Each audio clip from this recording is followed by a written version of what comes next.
बिस्मिल्लाहिर्रहमानिर्रहीम। अस्सलामुअलैकुम। हमारे चैनल कहानी हब ऑफिशियल में खुशामदीद। नाजरीन, मैं आज आपके लिए इंतहाई खौफनाक और दिलचस्प कहानी लेकर आई हूँ, लेकिन कहानी शुरू करने से पहले आपसे गुजारिश है कि अगर आपने हमारा चैनल सब्सक्राइब नहीं किया तो आप हमारे इस चैनल को सब्सक्राइब कर लीजिए और बेल आइकन को भी प्रेस कर लें ताकि हर नई आने वाली वीडियो बआसानी आप तक पहुँच सके।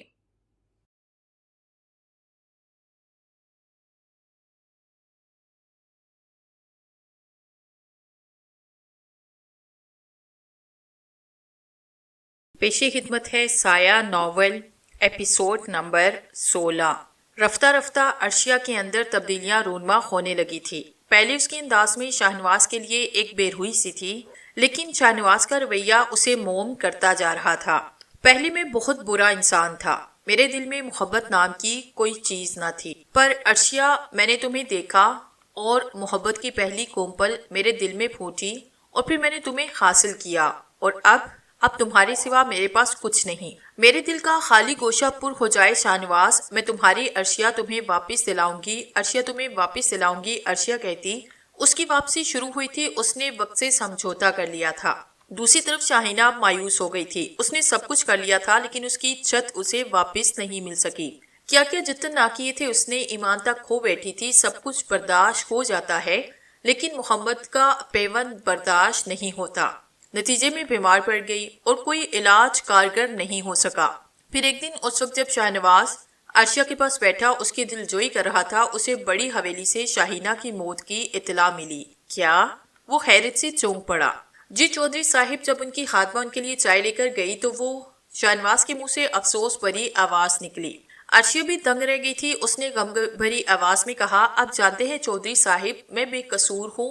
मैंने कभी उनके हकूक पामाल करने की कोशिश नहीं की। शायद ठीक ही हुआ, वो मुझे नहीं भूल सकती थी और मैं तुम्हें। चौधरी शाहनवाज ने गम आलूद लहजे में कहा और बड़ी हवेली जाने की तैयारी करने लगा।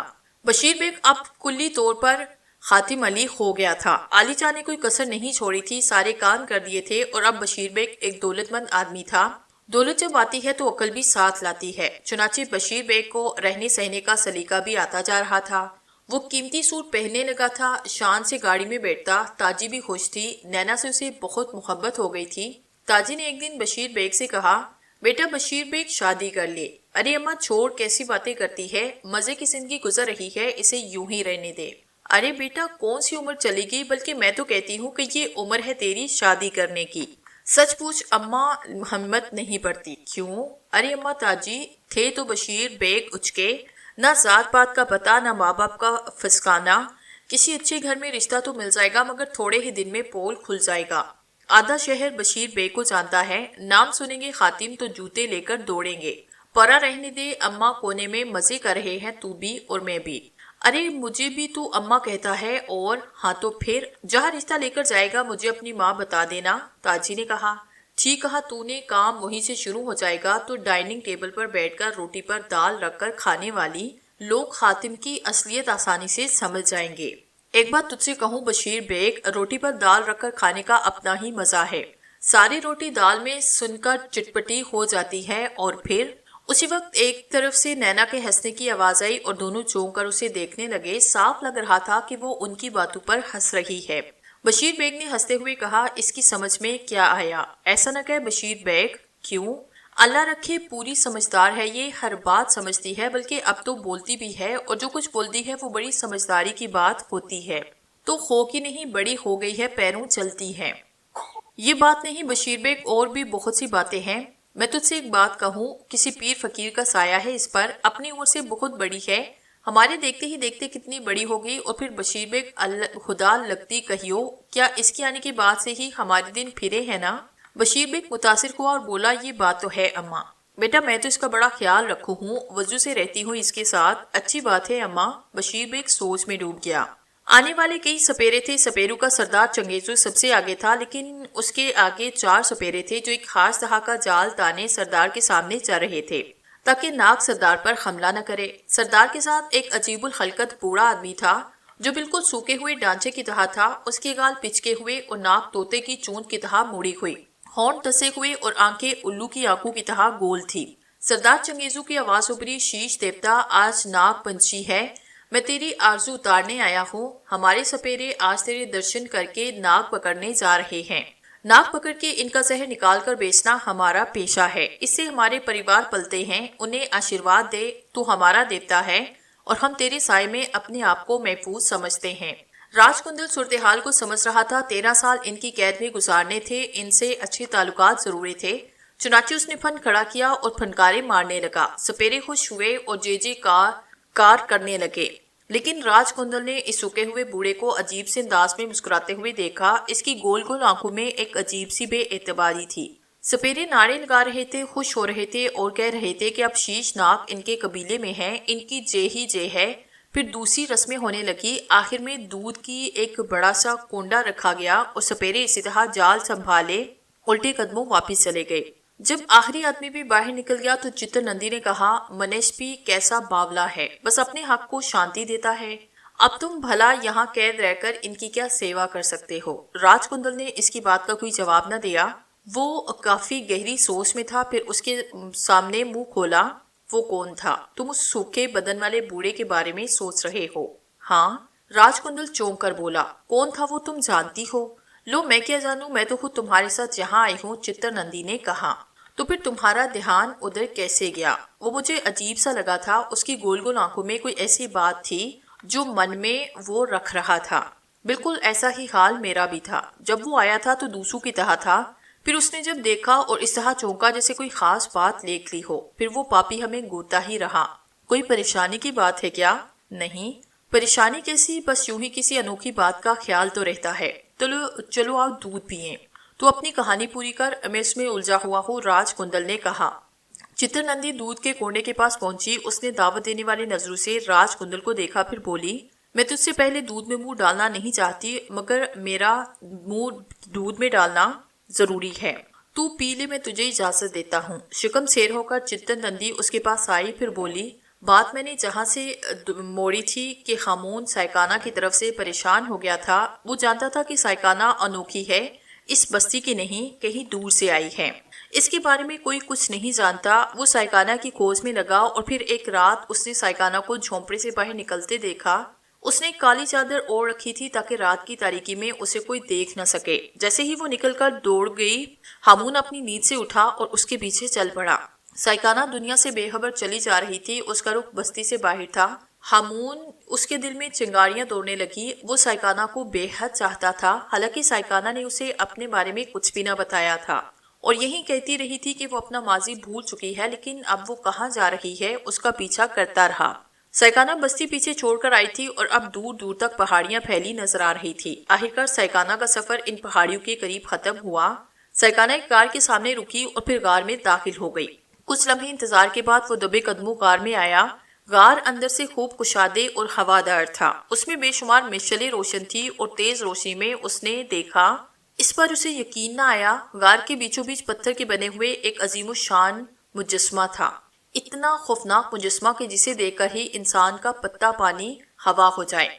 साइकाना उस नाग के चरणों में बैठी थी। उसने दोनों हाथ जोड़े हुए थे और उसकी पूजा कर रही थी। साइकाना नाग के करीब हुई और उसने मुजस्मे के चरणों में सर रखा। तब शाम की आंखें रोशन होने लगी। उनसे सुर्ख तेज रोशनी फूट रही थी और फिर उसने अपनी लंबी दोशाहा जुबान बाहर निकाली और साइकाना को छूने लगी। साइकाना के मुंह से निकला, जे शीश भगोगी। सांप ने आंखों का रुख बदला और फिर उसकी आंखों से निकलने वाली सुख शुआओं ने हामून की तरफ रुख किया।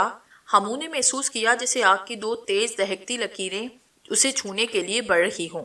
दूसरे लम्हे उसके कदम उखड़े। उसने पलटकर गार के दहाने से बाहर जाने के लिए छलांग लगाई। उसके बाद उसके कदम झोंपड़े के पास आकर ही रुके थे, लेकिन उसका दिमाग माऊफ हो रहा था। आखिर साइकाना कौन है? साइकाना वापस आई। खामून सोता बना पड़ा रहा। साइकाना खामोशी से अपने बिस्तर पर लेट गई। दूसरी सुबह वो बिल्कुल पुरसुकून थी। ये अंदाजा होता था कि उसे हामून के बारे में कुछ मालूम नहीं। उसका रवैया हामून के साथ मोहब्बत बड़ा ही रहा। हामून अब बेकरार रहने लगा। उसने रातों को अक्सर साइकाना को झोंपड़ी से बाहर जाते देखा, लेकिन अब उसकी हिम्मत न बढ़ती कि वो साइकाना का पीछा करे। ना ही उसने साइकाना से इसके बारे में कुछ पूछा। फिर साइकाना ने एक गुल खिलाया। ये गुल वो बच्ची थी जो साइकाना के यहाँ पैदा हुई थी। سکینہ بچی کو بہت پیار کرتی، لیکن ہامون نے ایک بار بھی اسے پیار کی نگاہ سے نہیں دیکھا۔ اب ایک مستقل خوف نے اس کے دل میں گھر کر لیا، ایک انجان سا خوف اس کے دل میں آتا تھا۔ اس رات اس نے سائیکانہ کو جس روپ میں دیکھا وہ اس کے لیے بڑا ہی عجیب تھا۔ سائیکانہ اس کی زندگی میں بہت گہری اتر چکی تھی۔ اگر وہ اندر سے کچھ اور نکلتی تو اس کی زندگی کا تجربہ انتہائی بھیانک ہوتا۔ ادھر سائیکانہ خامون کی بچی سے بے رخی دیکھ کر دل گرفتہ تھی۔ وہ خامون سے سچے دل سے پیار کرتی اور خامون نے بھی اس کی محبت کا جواب محبت سے ہی دیا، لیکن اب اس کے اندر جو تبدیلی پیدا ہوئی تھی وہ سائیکانہ کے لیے پریشان کن تھی۔ پھر کئی ایسے حالات پیدا ہوئے جس سے سائیکانہ کو احساس ہوا کہ خامون بچی کو ہلاک کر سکتا ہے۔ سائیکانہ بہت زیادہ خوفزدہ ہو گئی۔ ایک دن سائیکانہ نے خامون سے بات کرنے کا فیصلہ کیا، اور وہ اس وقت جب وہ اپنی باہر کی ذمہ داریاں پوری کر کے واپس آیا تو وہ خامون کے سامنے آ کر بولی، خامون مجھے تم سے کچھ بات کرنی ہے۔ خامون نے سہمی ہوئی نگاہوں سے اسے دیکھا اور بولا، کیسی بات؟ خامون میں تم سے پوچھنا چاہتی ہوں کہ تم میری بچی سے نفرت کیوں کرتے ہو؟ خامون نے عجیب سی نگاہوں سے سائیکانہ کو دیکھا، پھر بولا، اس لیے کہ یہ بچی میری محبت کے درمیان ایک دیوار کی طرح آ کھڑی ہوئی ہے۔ تمہارا مطلب یہ ہے کہ میں بچی کی محبت میں تمہارے ساتھ انصاف نہیں کر رہی؟ خامون یہ تو اچھی بات ہے، تم مجھے اتنا چاہتے ہو کہ تمہیں اپنی بچی بھی میرے اور تمہارے درمیان دیوار محسوس ہوتی ہے۔ سچ بات پوچھتی ہو سائیکانہ تو یہ بات نہیں۔ سائیکانہ نے چونک کر خامون کو دیکھا اور بولی، تو پھر مجھے بتاؤ تو صحیح، مجھے لگتا ہی نہیں کہ یہ بچی میری ہے۔ سائیکانہ کے چہرے پر پتھریلے نقوش نمودار ہوئے۔ وہ خامون کو دیکھتی رہی، پھر بولی، تم اسے قتل کرنا چاہتے ہو؟ میں ایسا نہیں کر سکتا کیونکہ میں اس طرح کا انسان نہیں، لیکن میرا یہ احساس شدید ہے۔ یہ تمہاری بہت مہربانی خامون، تم نے میری زندگی بچائی، مجھے محبت تھی، مجھے زندگی میں شامل کیا۔ خامون میں نے ہمیشہ تمہاری اس بات کی عزت کی، لیکن یہ بہت مختلف شخصیت رکھتی ہے۔ میں اسے شاید تم سے بھی زیادہ چاہتی ہوں اور اس کے لیے کوئی نقصان برداشت نہیں کر سکتی۔ سائیکانہ میرے ذہن میں اور بھی کچھ باتیں ہیں، اچھا کیا تم نے آج مجھے موقع دیا کہ میں ان باتوں کی وضاحت کروں۔ سائیکانہ میں ایک بستی کا تنہا اور لاوارث انسان تھا، پھر سائیکانہ تم مجھے ملی، میں نے اپنی دنیا بات کی، بہت خوش تھا تمہارے ساتھ، لیکن تمہارا ماضی میرے علم میں نہیں تھا۔ میں نے سوچا کبھی نہ کبھی تم اپنی محبت کی سرشاری میں مجھے سب کچھ بتا دو گی۔ سائیکانہ تم نے ایسا کوئی عمل نہیں کیا۔ ایک رات میں نے گھر میں ایک ناگن دیکھی جو ہماری چوبری سے نکل کر ایک طویل و عریض سفر کر کے ایک پہاڑی تک پہنچی اور وہاں ایک غار میں پتھر سے بنے ایک سام کے سامنے پوجا کرتی ہوئی گئی۔ سائیکانہ وہ تم تھی، تم خود سوچو اس کے بعد سے مجھ پر کیا بیتنی چاہیے، اور اس کے بعد کیا میرے لیے اس بچی کی طرف سے شکوک و شبہات پیدا ہونا غلط تھے؟ سائیکانہ سوچتی رہی، پھر اس نے کہا، اصل میں تمہارا کہنا بھی غلط نہیں، تمہارا کہنا بالکل ٹھیک ہے، اور میں نے یہ بات صرف اس لیے چھپا رکھی تھی کہ جس دن تمہیں پتا ہوگا وہ دن شاید میری اور تمہاری رفاقت کا آخری دن ہوگا۔ اور افسوس جس چیز سے میں بچنے کی کوشش کرتی رہی آخر وہ سامنے آ ہی گئی۔ ہاں تمہارا شبہ بالکل ٹھیک ہے، میرے ماضی میں کوئی ایسی انوکھی بات نہیں جو میں ضرورت سے زیادہ چھپاؤں۔ دراصل اس خوف نے مجھے تم سے بہت ساری باتیں کرنے سے روک رکھا تھا کہ میرے بارے میں جاننے کے بعد تم مجھ سے دور ہو جاؤ گے۔ اب جب کہ تمہیں اس بات کا پتہ چل چکا ہے تو تمہیں اطمینان کرنا ضروری ہے۔ سنو، میرا تعلق ناگ بھون سے ہے۔ میں سامپو کی سلطنت میں رہنے والی ہوں اور خود بھی ایک ناگن ہوں، ایک اچھا تاری ناگن جو 1000 سال عمر گزارنے کے بعد انسان کے جون میں آ گئی تھی۔ ہمیں یہ آسانی حاصل ہوتی ہے کہ جب ہماری عمریں 1000 سال سے آگے بڑھ جائیں تو ہم اپنی پسند کی زندگی اختیار کر لیں۔ میں نے اچھا داری بننے کی کوشش شروع کر دی، لیکن ناگ نہیں چاہتے تھے کہ میں ایک انسان کے جون میں آؤں۔ وہ مجھے روکتے رہے اور جب میں نے ان کی بات نہ مانی تو انہوں نے مجھے اٹھا کر دریائے کوہلا میں پھینکا۔ اس وقت میں انسانی جون میں آ چکی تھی۔ دریائے کوہلا میں بہتی ہوئی میں یہاں اس آبشار کے کنارے آ کر رکی اور یہاں تم مجھے ملے۔ میں ناگوں کی دنیا سے دور نکل آنا چاہتی تھی، مجھے اس کا موقع ملا اور میں یہاں تمہارے ساتھ رہنے لگی۔ میں نے تم سے بے پناہ محبت کی اور کبھی تم سے غداری کے بارے میں نہیں سوچا، لیکن میرا دھرم کچھ اور تھا، اور یہ حقیقت ہے کہ جب کسی اچھاداری کی اصلیت کھل جاتی ہے تو وہ اس کی نہیں رہ سکتی جس کی وہ ہے۔ یہ بچی 100% تمہاری ہے، لیکن بدنصیبی تم نے مجھ پہ شک کر کے میرے دل سے سب کچھ نکال دیا۔ میں نہیں چاہتی کہ اب میرا تمہارا ساتھ رہے، اور میں یہ بھی نہیں چاہتی کہ میری کہانی منظر عام پر آئے۔ میں تمہاری غدار ہوں۔ یہ لڑکی بھی ناگن ہے کیونکہ میری اولاد ہے، میرے شریر کا ایک حصہ ہے یہ۔ اب سب کچھ تمہیں بتانے کے بعد مجھے افسوس سے کہنا پڑتا ہے خامون کہ اب تمہارا جیون میرے لیے نہیں رہا۔ تمہیں مرنا ہوگا تاکہ میری کہانی راز میں رہ سکے۔ میں اس لڑکی کو زندہ نہیں چھوڑوں گا۔ نہیں، میں نے کہا نا، میں نے ایک مرد کی حیثیت سے صرف اور صرف تمہیں چاہا، तुम्हारी वफादार रखी और एक माँ की हैसियत से मैं इस बच्ची को चाहती हूँ तुमसे भी ज्यादा। और फिर वो नागिन का रूप इख्तियार करने लगी और थोड़ी देर के बाद हामून के सामने एक नागिन खड़ी थी। हामून खौफजदा होकर दरवाजे की तरफ भागा तो साइकाना ने उस पर हमला किया और उसे काट दिया। वो जमीन पर गिर पड़ा और थोड़ी ही देर के बाद पानी होकर बह गया। मेरी माँ मुझे लेकर चल पड़ी। हाँ, मैं वही लड़की हूँ। मेरी माँ ने मेरा नाम चितर नंदी रखा। वो वहां से सांपून भी नहीं गई, बल्कि मुझे लेकर एक ऐसी जगह जाकर आबाद हुई जो सुनसान और वीरान थी, जिधर से इंसानों का गुजर नहीं होता था। हमने सैकड़ों साल वहां गुजारे। मेरी माँ ने जंतर मंतर पढ़कर मुझे नागिन बनाया, हिदायत की कि मेरे 1000 साल पूरे हो जाएं तब भी मैं नागिन ही रहूं। इंसान बहुत बुरे होते हैं। नागिन बनकर मैं जंगलों, पहाड़ों, गुफाओं में आजादी से दिन बिता सकती हूँ। इंसान बनी तो इंसानों के फेर में पड़कर अपना जीवन खत्म कर लूंगी।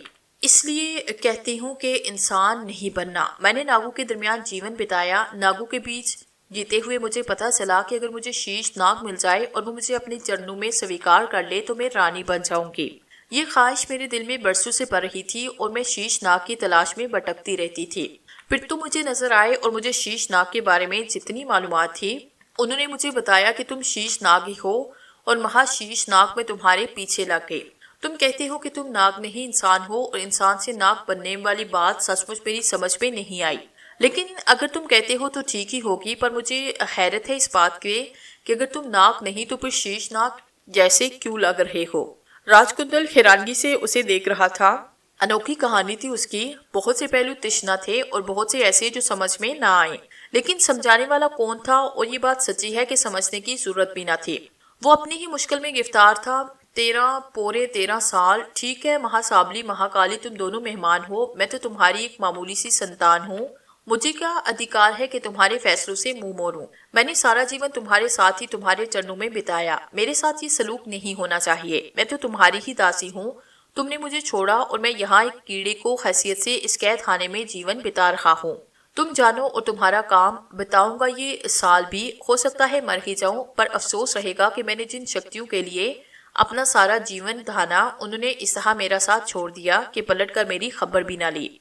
उसी वक्त चित्रनंदी की फंकार सुनाई दी और राजकुंदल चौंक कर उसकी तरफ देखने लगा। चित्रनंदी एक तरफ इशारा कर रही थी। राजकुंदल ने चौंक कर देखा। वो आंखें, वो गोल गोल उल्लू जैसी आंखें एक पत्थर की दीवार में जुड़ी हुई थी। ये पहाड़ी गुफा की नीम तारीख दीवार थी और इसमें कोई ऐसी जगह न थी जहाँ कोई इंसान छुप सके, लेकिन वो गोल आंखें वहीं से उन्हें तक रही थी। राजकुंदल ने एकदम कुंडली मारी और फनकार कर बैठ गया। वो अजीब सा इंसान उसे उस समय भी अजीब लगा। जब चंगेजों के साथ यहाँ आया था, राजकुंदल को साफ महसूस हो रहा था जैसे इस मनहूस इंसान के होंठों पर फैली हुई मुस्कुराहट और उसकी पुरअसरार आंखों में जो चमक है वो किसी खास बात का इजहार करती है। लेकिन चूंकि अपनी ही मुश्किल का शिकार था इसलिए ज्यादा तवज्जो न दे सकता था। लेकिन अब ये आंखें देखकर वो चौंका था। ये आम आंखें नहीं थी। अपने तजुर्बे की बिना पर वो कह सकता था कि वो किसी शक्तिमान की आंखें थी। उसका अंदाजा ठीक निकला। बस कुछ ही लम्हों के बाद सूखे शरीर वाला बदशक्ल दीवार से बाहर आया। जेदन भवानी नगर बासियों, जेदन भवानी। चित्रनंदी को तो उसकी भनक भी ना हुई, लेकिन राजकुंदल जानता था कि दिन भवानी क्या है। शैतान इन वालों का कोई धर्म नहीं था। जादू मंत्रों की एक अलग दुनिया है और इससे बहुत से पंथ होते हैं। मब्बा काली पंथ, महासालिक पंथ, दिन भवानी कालका देवी और बहुत से दूसरे। इनके अलग अलग दवराज होते हैं। पद्म संगी, गोरंग वगैरह। नमोदार ने बाला भवानी संगी था। चित्रनंदी भी राजकुंदल के साथ फनकार कर खड़ी हो गई। बदशक्ल तोते ने मकरू मुस्कुराहट से कहा, मुझे इस समय शक था कि कोई गड़बड़ है। चंगेजो शीश नाग नहीं लाया, बल्कि कोई धोखा खाया है इसने। चुनाचे मुझे शीश सुबह कैसे हो, ये नागों का कबीला है। शीश नाग की खुशबू पर नाग इस तरह बेकाबू हो जाते कि उन्हें संभालना मुश्किल हो जाता। मगर नाग शांत है। इसका मतलब ना तो सरदार जानता है, ना नया बनने वाला सरदार चंगेजो। मैं चाहूँ तो कबीले में इस बात पर ऐसी अफरा तफरी फैला सकता हूँ कि सारा तत्तर बत्तर हो जाए, मगर मैं ऐसा नहीं करूँगा। जानते हो क्यों? ऐसे काम उस समय करने चाहिए जब अपनी कोई घाट फूंस जाए और सरदार से कोई बात मनवानी हो। तोते की शक्ल वाला मकरू आवाज में चीखने लगा, फिर बोला, चलो छोड़ो, तुम्हें इससे क्या, मैंने तुम्हारी बातें करनी है। मुझे तुम्हारी असलियत पता चल गई। वो नागिन की बेटी है और तुम पूरे के पूरे इंसान हो। तुम्हारी सारी बातें मैंने कीड़ा बनकर सुनी है और बिल बनाकर छुपा रखा है तुम्हारी गुफा में। चलो छोड़ो, आओ असल बात करें। मेरा नाम मंकारी है, गुरु मंकारी। ये اب مجھے گرو مانتے ہیں اور قبیلے کا ہر سردار میری بڑی عزت کرتا ہے کیونکہ میں ان کی ہر مشکل میں مدد کرتا ہوں۔ ایک طرح سے یہ سمجھ لو یہاں اصل سرداری میری ہے، یہاں سب کچھ میرے اشارے پر ہوتا ہے اور میں دن بھوانی کا داس ہوں۔ تمہاری کہانی میں تمہاری زبانی سن چکا ہوں، مجھے کیڑے مکوڑوں سے لے کر جنگل کے جانور کی زبان آتی ہے، باتیں کر سکتا ہوں، تم سے تمہاری زبان میں بات کروں، مجھے تمہاری بات کا جواب دو۔ جے منکاری مہاراج، راج کندل اور چتر نندی نے احترام سے کہا اور گرو منکاری خوشی سے ناچنے لگا۔ تو تم نے مجھے اپنا گرو مانا؟ وہ خوشی سے بولا، پھر کہنے لگا، اب سوچ سمجھ کر ایک جواب دو۔ جی گرو مہاراج، تم کون سے پنتھ میں ہو؟ راج کندل کچھ دیر سوچتا رہا، پھر بولا، اب میں کسی پنتھ میں نہیں ہوں مہاراج، میں نے مہا سابلی کی پوری سیوا کی، مہا کالی کے 16 استھان پورے کیے، مگر جب مجھ پر بپتا پڑی تو کسی نے میرا ساتھ نہ دیا، اور دیکھ لو میں کس حال میں ہوں۔ تب پھر تم بھوانی پنتھ میں آ جاؤ، پیڑھی بدل لوں۔ راج کندل نے کہا، استھان بدلو گے تو پیڑھی بدلنی ہوگی، مگر میں 13 سال کی قید میں ہوں مہاراج۔ گر کی بات بتاؤں گا، مگر اس سمے جب تم میرے پنتھ میں آ جاؤ گے، کیا اس گر کی بات سے میری 13 برس کی قید ختم ہو جائے گی؟ نہیں۔ پھر چالاکی مت کرو، گرو سے چالاکی نہیں کرتے، سب کچھ اس سمے پتا چلے گا جب دھن پتی بن جاؤ گے۔ مجھے سمے دو کہ منکاری مہاراج، دوں گا، اوشیہ دوں گا، بلکہ دیا، بری شیطان نے کہا، اور اچانک اس طرح غائب ہوا جیسے چراغ بجھ جاتا ہے۔ چتر نندی دیکھتی رہ گئی، پھر اس کے منہ سے نکلا، یہ کیا ہوا؟ وہ چلا گیا۔ راج کندل نے ٹھنڈی سانس لے کر کہا۔ چتر نندی حیران سی راج کندل کی سمت دیکھتی رہی، پھر تعجب سے بولی، انسانوں میں بھی ایسے کھیل ہوتے ہیں؟ اس طرح تو میری ماں سچ کہتی تھی کہ چتر نندی 1000 سال پورے ہونے کے بعد جب تیرے اندر جون بدلنے کی شکتی پیدا ہو جائے تو انسان بن کر مت رہنا، سنسار میں انسان سے برا کوئی نہیں ہوتا۔ تو اپنے ہی گیت گائے جا رہی ہے، مجھے سوچنے دے کہ اب مجھے کیا کرنا چاہیے۔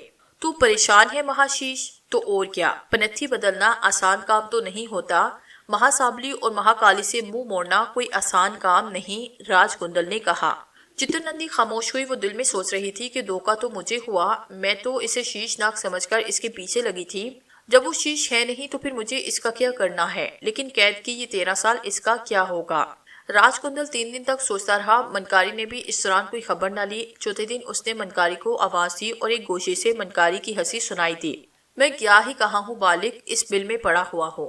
اس کی آواز ابری اور ایک سوراخ سے وہ ایک عجیب و غریب کیڑے کی شکل میں نمودار ہوا۔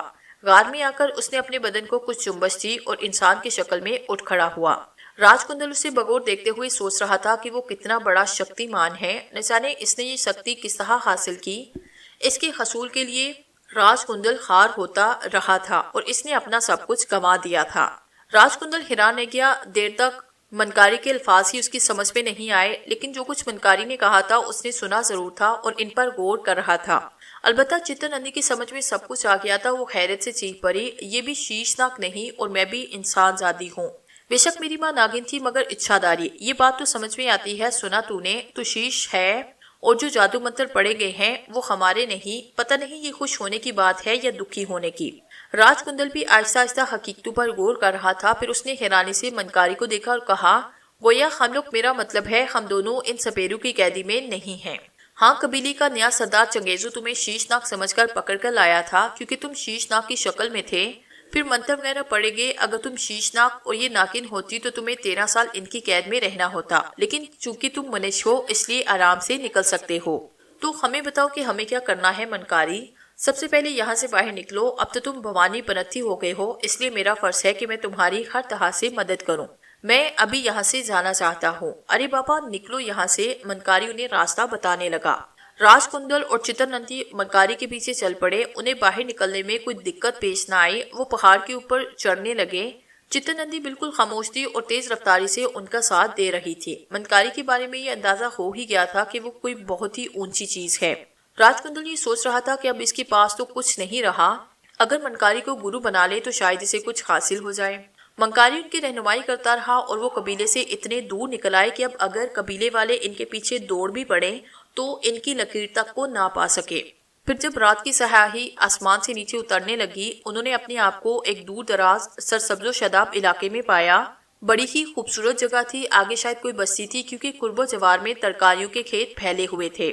منکاری نے ایک جگہ منتخب کی اور بولا، یہاں قیام کرتے ہیں، دیکھو گوبھی کے پھول کھلے ہوئے ہیں، ان کی جڑوں میں جو بوٹیاں پائی جاتی ہیں وہ ناگوں کی بہترین خوراک ہیں، اور ابھی جب تک तुम लोग अपनी जून नहीं बदल लेते, तुम्हें नागू की खुराक पर गुजारा करना पड़ेगा। चलो तुम भूखे हो, कुछ खा लो। चित्तनंदी तो वाकई भूखी थी। बहरहाल वो दोनों शिकमशेर हुए। जिस जगह मंकारी ने क्याम किया वो एक टीला था, कच्ची मिट्टी का वो टीला जिसके नीचे बड़ी जगह बनी हुई थी, और ये जगह दोनों नागों के लिए बहुत अच्छी थी। वो इतनी दूर तक इस कदर तेजी से रेंगे थे कि थकन से चूर हो गए थे। पेट भरा तो नींद आई और वो सो गए। मंकारी के बारे में पता नहीं कि वो सोया या नहीं, लेकिन वो उनके सामने से हट गया था। वो कैसा है न राज कुंदल को मालूम था, न चित्तरनंदी को। दूसरी सुबह उन्होंने मंकारी को तलाश किया तो वो आसपास नजर न आया। चित्तरनंदी बोली, वो चला गया, मगर एक बात सच है, उसने हमें कैद से आजाद दिला दी। 13 बरस पता नहीं कैसे गुजरते।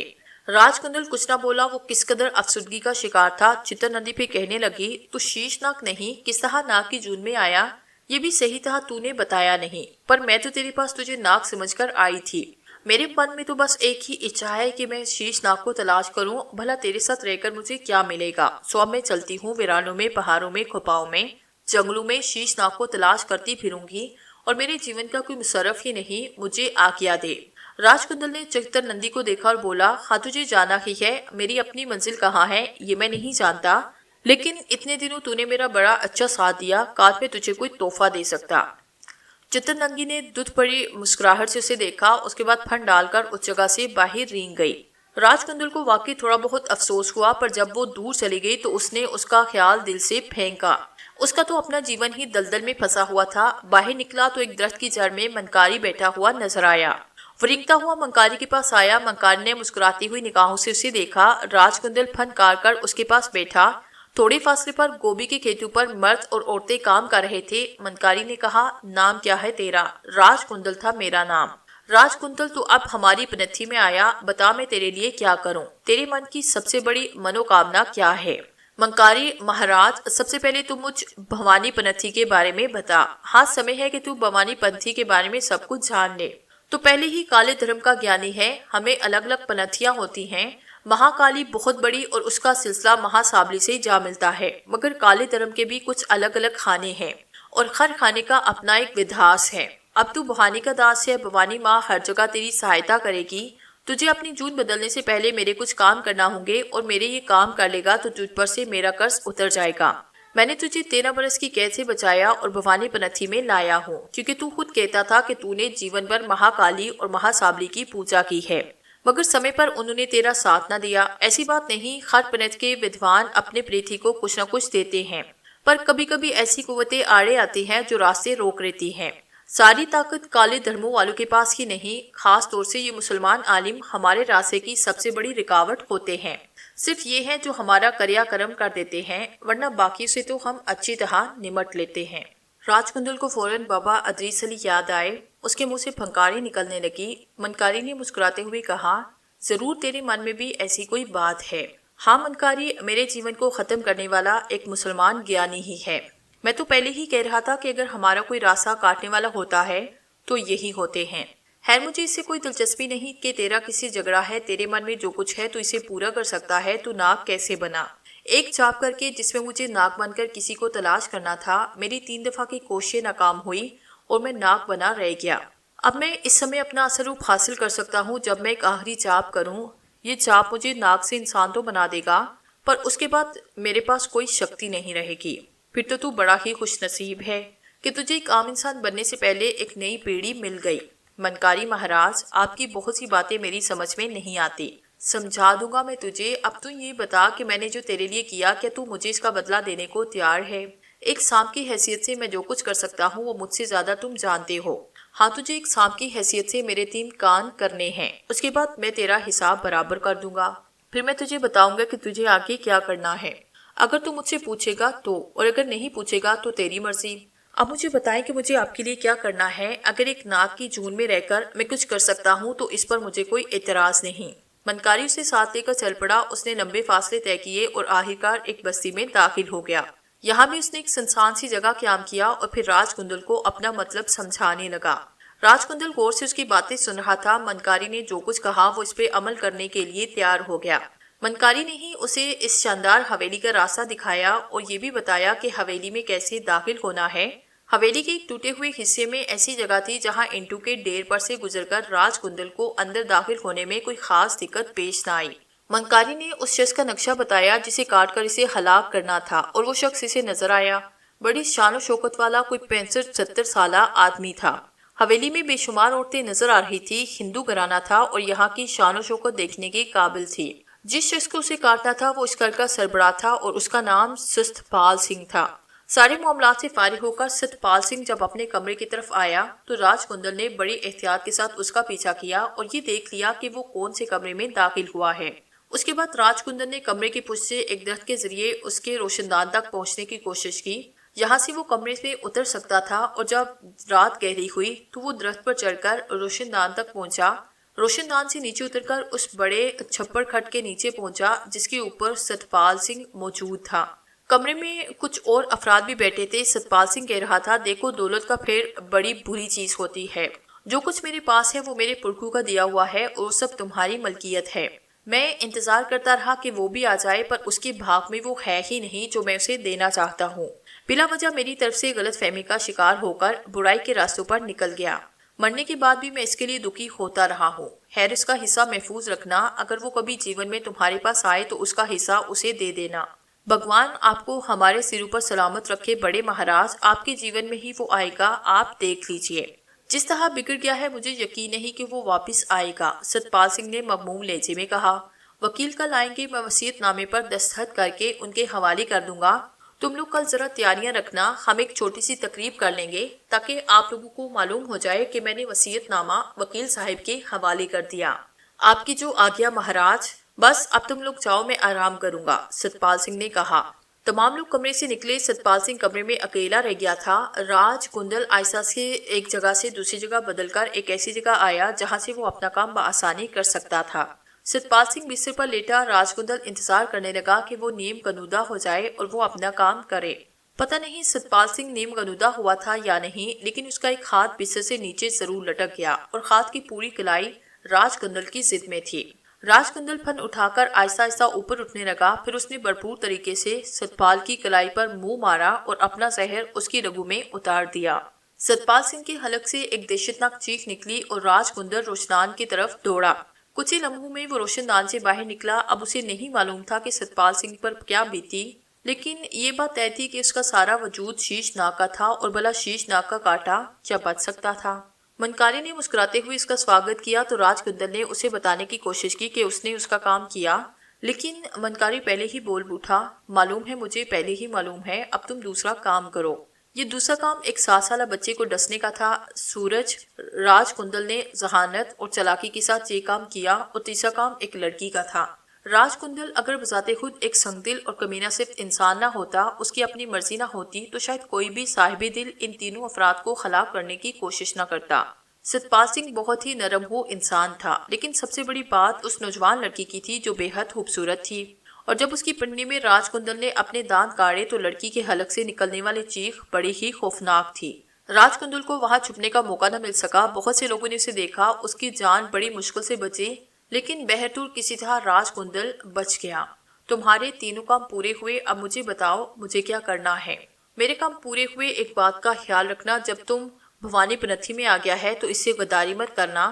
مہاسابلی مہاکالی نے تیرے من کو الجھایا، اور جیسا کہ تو بتاتا ہے کہ وہاں سے تیری کوئی سہایتا نہیں ہوئی، میں تجھے ایک دوست کی حیثیت سے بتا رہا ہوں کہ دوش ان کا نہیں، کوئی بھی اپنی جگہ مکمل نہیں۔ میں تجھے جو کرکی کی باتیں بتا رہا ہوں انہیں گرہ میں باندھ لینا۔ اب تجھے ناگ سے انسان بننے کا جاپ کرنا ہوگا، لیکن اب تو بے سہارا نہیں ہوگا۔ انسان بننے کے بعد تجھے بھوانی دیوی کا وردان حاصل ہو جائے گا۔ بھوانی ماں تجھے جاپ بتائے گی، اور وہ جاپ کر کے تو صحیح معنوں میں بھوانی کا داس بن سکے گا۔